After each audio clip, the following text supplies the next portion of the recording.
Welcome to the Bloodhound, welcome to the Bellwether. Please give a big round of applause for the world-renowned, the greatest DJs in North America, Dr. Rock and Captain Fantasy.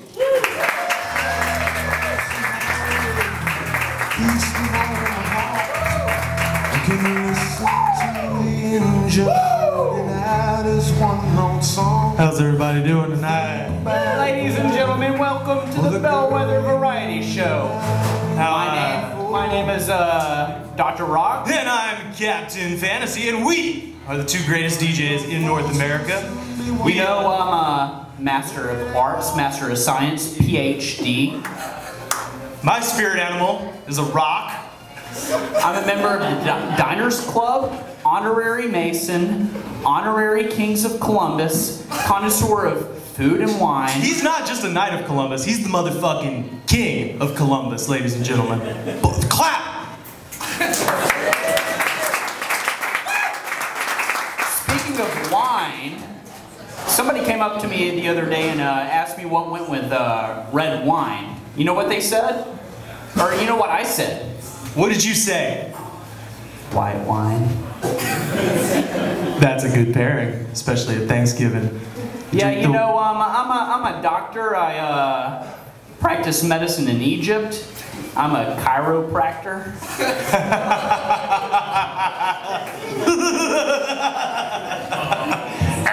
But we usually have sound effects. Usually, I just have to stand in. Yeah. Can y'all see my dick? I'm sorry. These are really tight pants. But yeah, there was a time where people didn't know who I was, believe it or not. And of course, nowadays, everybody knows who I am. And I even get noticed in public bathrooms by my feet. That's right. Look at those fucking boots. Applaud for those boots. Yeah. We're used to radio, ladies and gentlemen. This is such a pleasure to have a live audience here. You know, we're used to radio. We're used to going all over the world. You know, we went to Vietnam and went to North Korea. Just basically anywhere where there's conflict. Dr. Rock and Captain Fantasy go there to bring rock and roll and bring the smooth. Because that's what we're about. Smooth. All right, Ryan. I got something for you. Okay? How is it that, Spit it out, doctor. Just do it. Just say it. Look at him. He's helpless. His fucking beard. Just fucking say it. I was asked to Gray Marshal the Parade of Virgins of Auburn, and I got held up in traffic, and I couldn't do it, unfortunately, and Ryan didn't want to do it for himself, so it was just called off altogether. Sad state of affairs. Now you might be wondering, well, who the fuck are these people? And we've told you, and if you don't know, it's your own goddamn fault, but we're here for a very special reason. We're here for a very special purpose, and that special purpose is to, we have an empty chair here, and if this was Passover, it would be for Elijah. But tonight, this chair is going to be filled by a man who is not just a music legend, but a rock and roll Hall of Famer.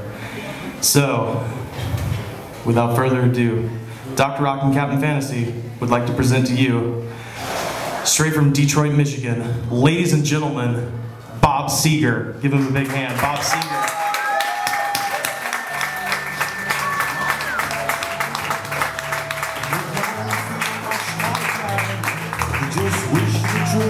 Give him another hand. Let's give him another hand.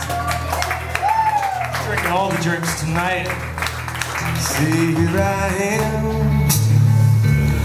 on the road again. There I am. Give it to him. On the stage. Give it up. Let's take a seat. Here I go. Hey, Doc. Oh. Yep. Playing the star again. Bob Seger. Here I go. Real fucking squatch in here. It's a little hot. I must confess. I live on the beach, so it's not usually this hot. Can't be anything Get like it. fucking Detroit, though, eh? Well, you know, Detroit is what Detroit is. Now, Bob, all these people are huge fans. Does everybody here love Bob Seger as much as I do? Yeah, This man is a legend. He is a living legend, and I don't think a lot of people know. I would like to hear a little bit about your early life, Bob. Like, you're from Detroit, we know that, but That's right. But what was that like? You know, you're obviously an old man now. My formative years? In your formative years, that's what we're looking for, buddy.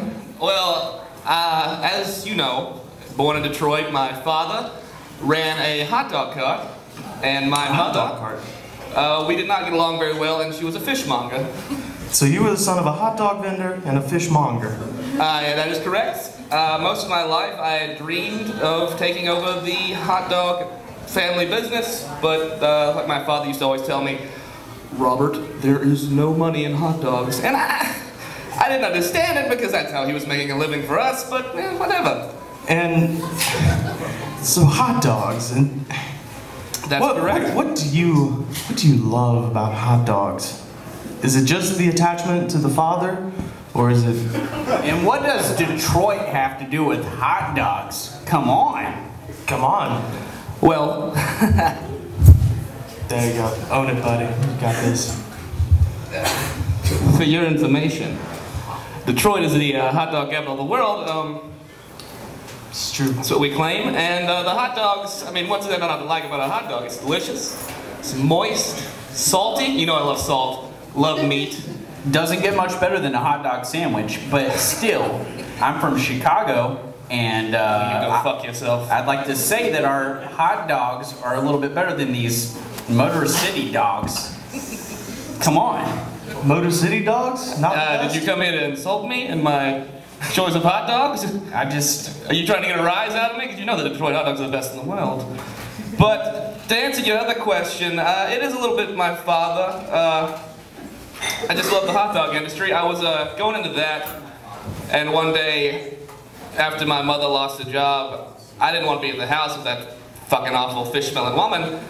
So I went out and I saw a sign asking for a lead singer and the name of a band. They didn't have either.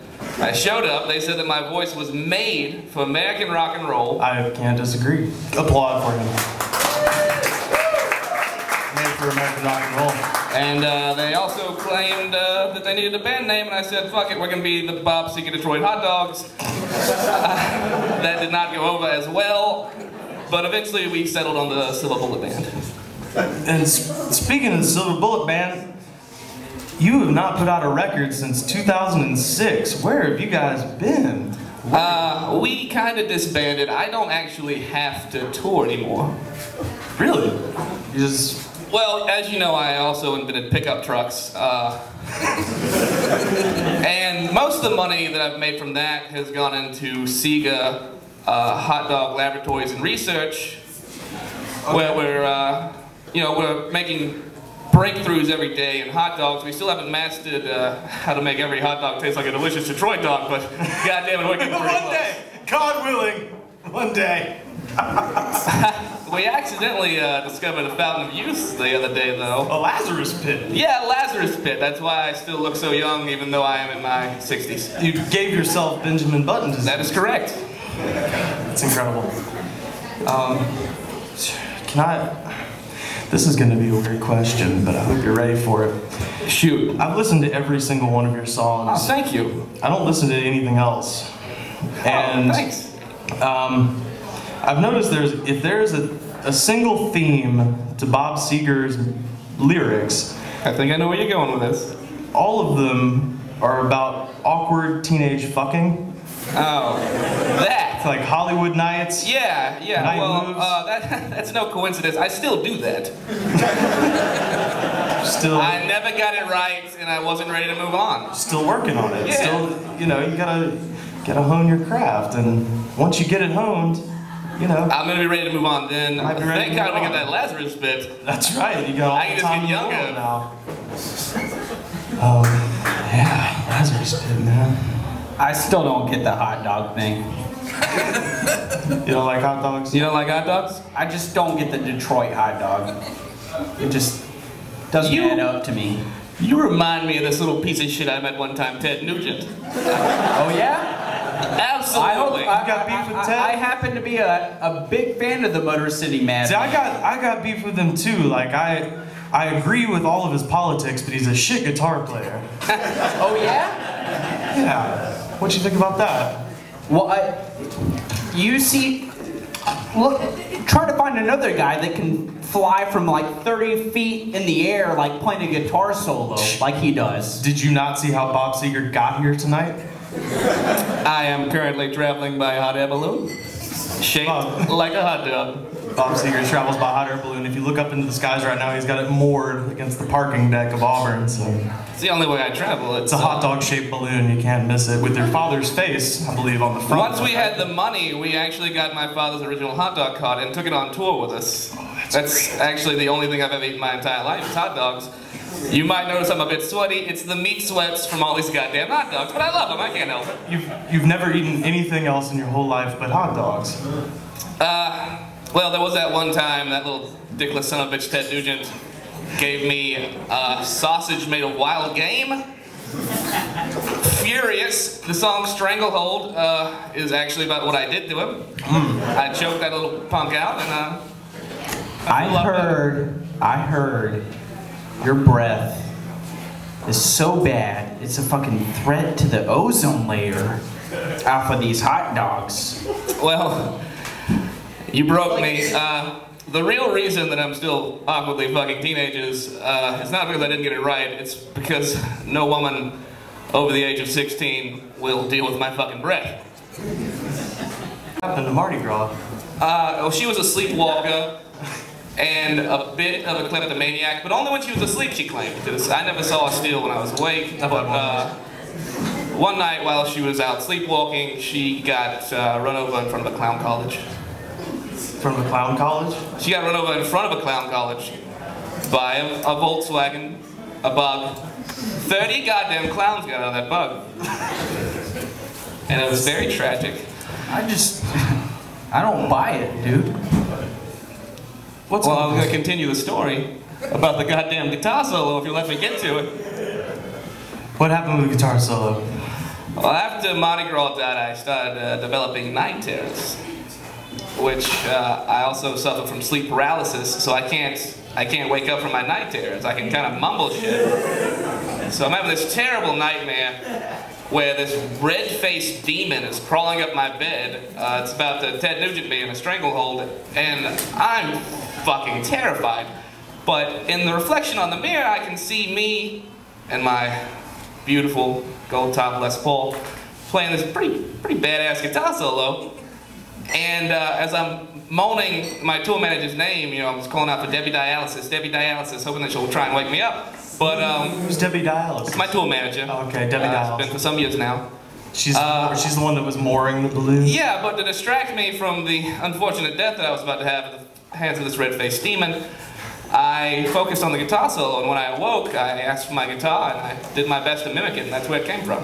It's amazing. All right, ladies and gentlemen, the great Bob Seger, everybody. Thank you, everyone.